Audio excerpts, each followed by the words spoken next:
I need you, love you, I need you. Lofi Poli Sci, we're doing another Dr. P right here, out in Inequality Studios, New Orleans. And right in with what you got going on, YouTube, Instagram, we everywhere. Right in, people. We want to know how you doing out there. And today we're doing the second half of a list, the bottom portion of a list that we did last week. We're doing the 10 least gender-equal countries in the world, or in terms of how the United Nations measures it, the 10 countries with the most amount of gender inequality in the world. Because tragically, there is no country in the world with gender equality. Fact. The patriarchy persists.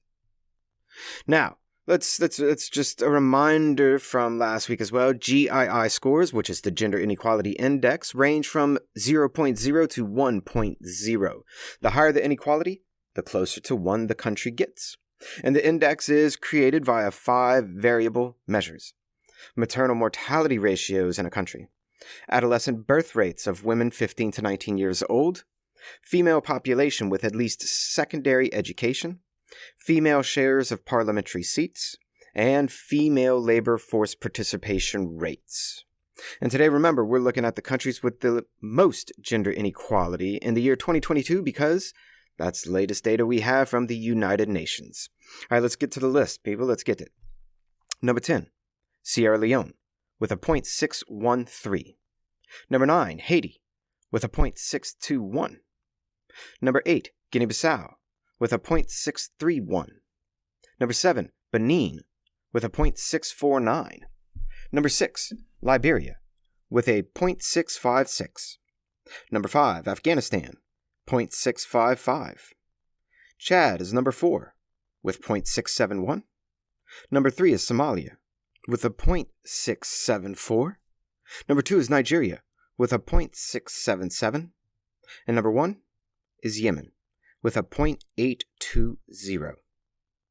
Now, a recap of the 10 countries real quick again. Sierra Leone, Haiti, Guinea-Bissau, Benin, Liberia, Afghanistan, Chad, Somalia, Nigeria, and Yemen. In comparison to our 10 countries from last week with the least amount of gender inequality, Luxembourg, Iceland, Singapore, United Arab Emirates, Finland, Netherlands, Sweden, Switzerland, Norway, and Denmark. And remember that bonus opportunity we talked about why the UAE shouldn't be on that list. And that's because there are 50% women in the parliament means nothing because the parliament has absolutely no power and it is a monarchy dominated by men. But now let's compare our list from last week to this week and look at the differences from the types of country on the list from most gender equal to least gender equal. Now, one is predominantly from Europe.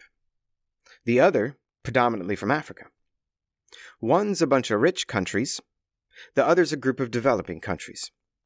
One list is mostly former colonizers. The other list is mostly former colonies. These are facts, people. Facts.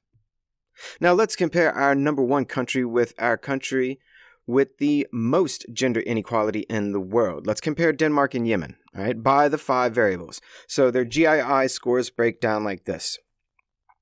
Denmark's population with at least some secondary education that are female, 95.1%. Yemen, 11.2% of women have secondary education. Labor force participation rates for women in Denmark, 59.4%. In Yemen, it's 27.5%. In Denmark, the share seats in parliament held by women is 43.6%. In Yemen, the share seats in parliament shared by women, 16.9%. In Denmark, deaths per 100,000 live births, 5. In Yemen, 264.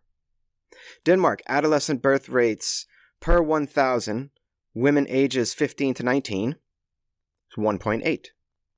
Yemen, 108.7. My friends, my lo-fi loves, these are insane differences in the level of gender inequality in these 2 countries. Just insane. And while you may say that comparing these 2 countries from the first country on the list with the last country on the list is unfair, and I say I completely disagree. Because the reason for comparing is to show the massive gap, the full gap of gender inequality that exists across 8 billion people across the entire planet, and the degree to which women are discriminated against and marginalized everywhere. No one gets off free in this list, and no one is beyond compare in this cast. All societies, all places discriminate against women. And the range is massive. And while last month was an amazing month for International Women's Day and International Women's Month, it should be all year. Because the discrimination doesn't take a break for International Women's Month, so why should we take a break celebrating women? The answer? We should not stop celebrating. Celebrate women in the world every day. And to all those amazing women in my life throughout my lifetime, thank you for helping me be a better person. Because I was inspired, and I am inspired by you, by all of you. I celebrate all of you. And you should most definitely celebrate yourself. Love you, Lofi. And this, just a snap of what's going on in our world today.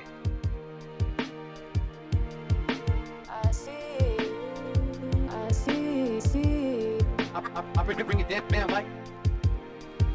Always remember that Lofi Poli Sci is more than just me. It's the we that we be. Pickering, signing off.